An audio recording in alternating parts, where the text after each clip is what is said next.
Ove godine slavimo 21. rođendan. Mi smo najdugovječnija, najstarija zagrebačka filmska školska grupa.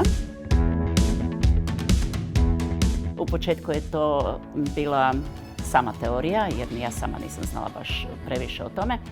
A 2001. godine krenuli smo sa snimanjem prvoga filma i to je zapravo bila jedna zafrkancija od koje smo mi montirali film i otišli prvi puta na nekako natjecanje. Od tada kročimo tim stazama.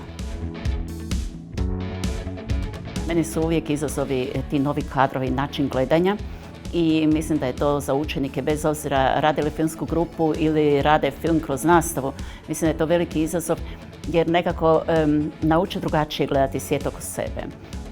Mislim da ih film upravo o tome uči, a to je da u životu prepoznaju neke osjećaje, prepoznaju neke događaje, prepoznaju neke sudbine i da mogu suosjećati zapravo u stvarnom smislu, a ne samo lajkati na fejsu. I nešto naravno i poduzeti. Filmskoj grupi sam se priključio u 5. razredu kada je profesorica bila ponudila kao imam neku grupu, ako neko je zainteresiran slobodno nek dođe. Ja sam bio znatiželjan i htio sam testirati to kako to sve izgleda. To je jako lijepo iskustvo, filmska grupa.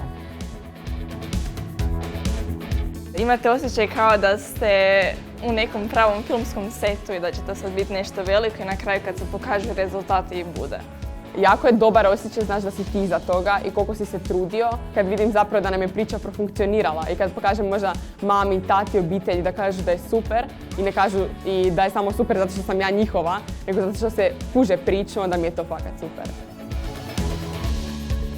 Nove generacije vole film, zato što nove generacije vole stvarati film, a konkretno ja, osim filmske grupe, nastojim ih i na nastavi potaknuti da koriste taj film, odnosno da se sami okušaju snimanju filma. Pa to nije onda samo lektira, nije to samo književnost, nego rade i gramatiku i pravopis. Ako mi njih tim putem usmjerimo, zaista će rasti. Tu uopće neće više biti problema nikakvih. Treba samo krenuti u to. Ali mislim da je taj prvi korak često kod onih koji nisu u filmu izaziva strah i pogotovo ako je čovjek stariji, mislim na kuću sad u to ulaziti, pa to je jako teško, pa to je za mlade, pa to ne mogu savladati. To nije točno.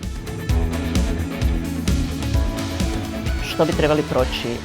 Ima različitih edukacija koje mogu prolaziti, koje se objavljuju. Konačno je sada i Hrvatski audiovizualni centar pokrenuo medijsku pismenost i predavanja na različitim mjestima koja će se održavati u cijeloj Hrvatskoj i koje će održavati edukatori koji imaju iskustva rada s djecom uz primjere, teoretske dijelove, radionice, predavanja, seminare, što god.